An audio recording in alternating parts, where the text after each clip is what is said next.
తర్వాత బ్రహ్మాండంగా చేసామని వాళ్ళు అంటున్నారు. ఇప్పుడు వీ హ్యావ్ టు అది అవన్నీ ఇప్పుడు రేపు కౌంటింగ్లో మనకు తెలుస్తాయి కదా. బట్ నేను చెప్పదలుచుకుంది ఏంటంటే కొంత స్థానిక వ్యతిరేకత ఉంది అన్న విషయాన్ని వైసీపీ మరి 150లో స్థానిక వ్యతిరేకత ప్రకారం 20-30 అట్లా తీసేస్తే అవును తగ్గుతాయి కదా, అందులో డౌట్ ఏం లేదు. ఇంకా మూడోది 95 నిన్న నాకు ఒక సర్వే అని చెప్తున్నాడు 95 నుంచి 110 వరకు వస్తాయండి. రేపటికి ఆ పోస్ట్ పోల్ ఎగ్జిట్ పోల్ వాటి అన్నిటివి ఆ పనిలో ఉన్నాయి ఈ సంస్థలు, ముఖ్యంగా ఒక సంస్థ దాంట్లో వస్తే ఈ విషయాలన్నీ స్పష్టమవుతాయి. ఏదైనా గవర్నమెంట్ విల్ బి ఫార్మ్డ్ 90+ అనేది అయితే ఢోకా లేదు అన్నది వాళ్ళు అంటున్నది వాళ్ళు కానీ ఈ సర్వే వాళ్ళు కానీ. కేటీఆర్ కూడా మరి ఆయన ఒక ప్రకటన చేశాడు వచ్చేస్తుంది ఈ పద్ధతిలో. సజ్జల చెప్తూనే ఉన్నాడు. అవును, సజ్జల పోలింగ్ అవగానే చెప్పాడు, ఇంకోటి చెప్పాడు. తెలుగుదేశం వాళ్ళు కూడా చెప్పలేదని కదా చెప్పేవాళ్ళు, మేము వస్తున్నాం మాకు అనుకూలంగా ఉంది సంకేతాలు ఉన్నాయి అంటున్నప్పటికీ నేను అంటుంది ఒక అధికారంలో ఉన్న పార్టీ కొనసాగకపోవడం మళ్ళీ తిరిగి వస్తే బోనస్. అవును అంతే కదా.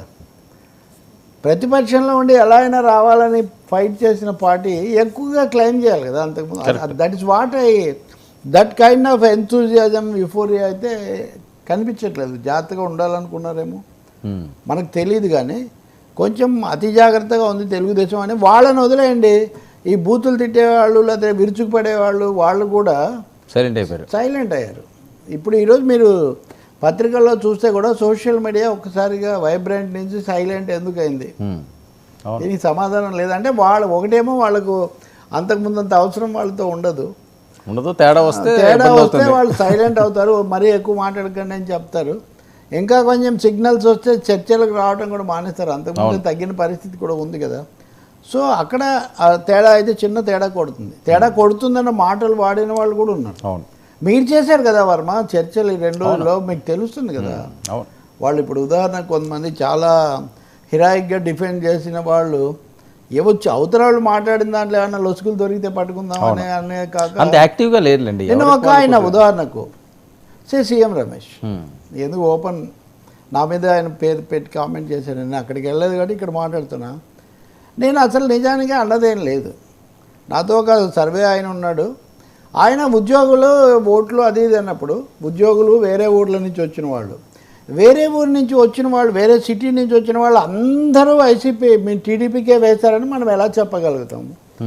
ఒక 2 లక్షల మంది వెళ్తే ఒక 10,000 మంది అయినా వేరే పార్టీకి వేసి ఉండొచ్చు కదా.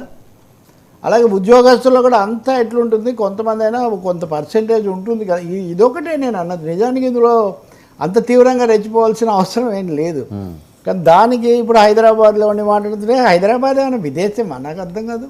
హైదరాబాద్ ఉమ్మడి రాజధాని, హైదరాబాద్తో మా అనుబంధము మా రక్త మాంసాలు ఉన్నాయనే కదా అందరూ వాదించారు.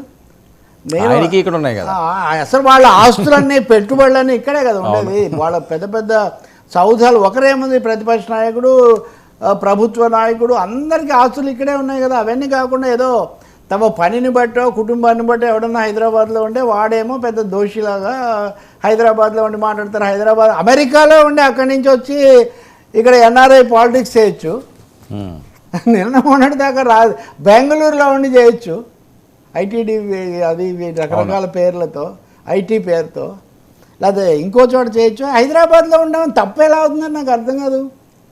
ఇప్పుడు నేను మా ఇంటి పేరు తెలకపల్లి అండి. తెలకపల్లి ఎక్కడ ఉందో అందరికీ తెలుసు.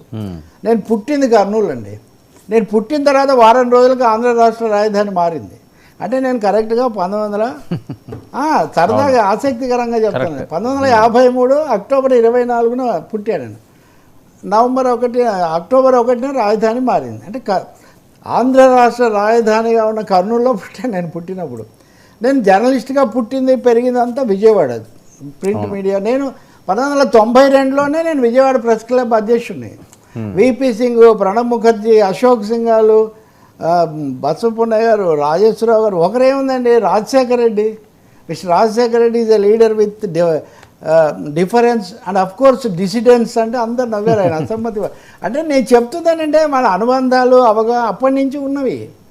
ఆ తర్వాత ఎలక్ట్రానిక్ మీడియా వచ్చింది, ఇక్కడికి వచ్చాం. అవును. ఇప్పుడు ఎవరైనా మీడియాతో సంబంధం ఉన్న వాళ్ళు కొంత సెంటర్గా ఉంది కాబట్టి మీరు ఆంధ్రప్రదేశ్లో మీడియా పెంచుంటే చాలామంది మీడియా వాళ్ళు అక్కడే ఉండి చేసేవాళ్ళు. ఇప్పుడు వాళ్ళకి ఏమైనా కన్వీనియంటా పాపం, వాళ్ళ ఉద్యోగాలు ఒక చోట, అమ్మ నాన్న ఒక చోట, పిల్లలు ఒక చోట, నానా అవస్థలు పడుతుంది. ఎందుకు ఈ విజనరీ ముఖ్యమంత్రులు ఆంధ్రప్రదేశ్లో మీడియాను కనీసం కొన్ని ఛానల్స్ని ఎందుకు పెంచలేదో మనకు తెలియదు.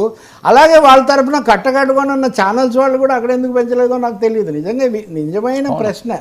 ఇవన్నీ మీరు చేసి ఇప్పుడేమో హైదరాబాద్లో కూర్చొని ఆయన అదే అంటాడు. ఆయనేమో కార్పొరేట్ మనిషి, ఆయన ఆఫీస్ ఎక్కడ ఉందండి?